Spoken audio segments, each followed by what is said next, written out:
जो प्रदोष व्रत सोमवार के दिन पड़ता है वह सोम प्रदोष कहलाता है। सोमवार को शिव का दिन माना जाता है, अतः इस दिन प्रदोष व्रत होने से उसकी महत्ता और भी बढ़ जाती है। एक नगर में एक ब्राह्मणी रहती थी। उसके पति का स्वर्गवास हो गया था।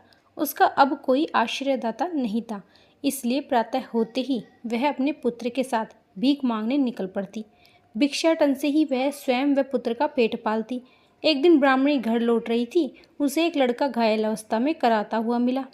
ब्राह्मणी दयावश उसे अपने घर ले आई। वह लड़का विदर्भ का राजकुमार था।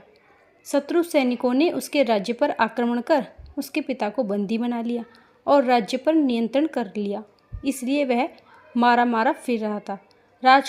राजकुमार ब्राह्मण पुत्र के साथ ब्राह्मणी के घर रहने लगा। एक दिन अंशुमति नाम की एक गंधर्व कन्या राजकुमार को देखा और उस पर मोहित हो गई। अगले दिन अंशुमति अपने माता पिता को राजकुमार से मिलने ले आई।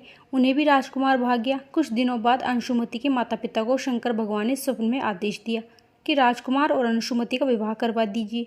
उन्होंने वैसा ही किया। ब्राह्मणी प्रदोष व्रत किया करती थी। उसके व्रत के प्रभाव से गंधर्व राज की सेना सहायता से राजकुमार ने विदर्भ से शत्रुओं को खदेड़ा और पिता के राज्य को पुनः वापस प्राप्त कर लिया। राजकुमार ने ब्राह्मण पुत्र को अपना सारा शासन दे दिया। ब्राह्मणी के प्रदोष व्रत के महात्म्य से जैसे राजकुमार और ब्राह्मण पुत्र के दिन फिरे, वैसे ही शंकर भगवान सबके फेरना। इस प्रकार प्रदोष व्रत करने से सभी पापों से मुक्ति मिलती है और सभी मनोकामनाएं पूर्ण होती हैं।